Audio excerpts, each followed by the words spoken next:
chicken curry, ginisa sa onion, and Maggi. So, meron tayong lemon, dahon lemon, coriander leaves, at saka potato at zucchini. Parang sinashap-shap lang para mabilis maluto. Lagyan natin ng tubig. Ito ay tubig galing sa pasta. Binungal kong pasta, ito yung tubig niya. Sayang kasi. So, ayan. Tsaka timplaan natin ng mga seasoning. So, lagyan natin siya ng paminta,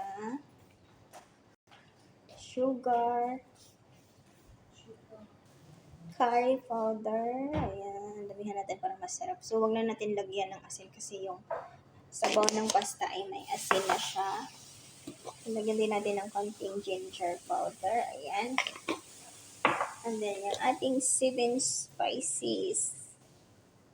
Yan. So, ilagay natin yung ating lemon, dahon ng lemon, at saka yung ating coriander leaves. Yan. And then, lagyan natin siya ng turmeric para magkulay yellow naman. Damihan na natin para medyo masarap siya. At takpan para kumulo at maluto.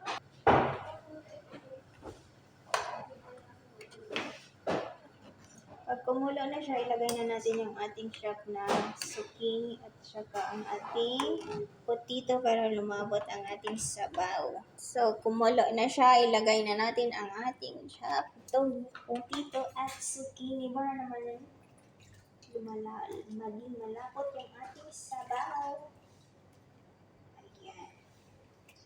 Discarte lang sa zucchini at saka potato. Galing to siya sa ginawa kong mashi.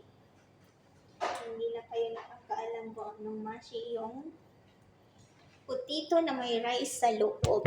Zucchini na may rice sa loob. So, yan lang. Takpan natin siya para maluto siya ng maayos. Nagmukha siyang buttered chicken. So, luto na siya. Lagyan lang natin ng cooking cream. Ayan.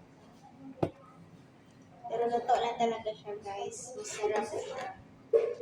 Ayan. O, diba? Sobrang lapot niya. Kasing lapot ng cooking cream.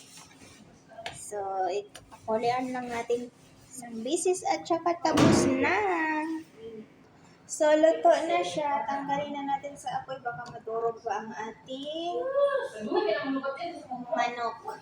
At hindi na makikita. So, ayan. Luto na siya. So, thank you for watching. More para po tayo for more videos to watch. Ingat ang lahat. God bless you all.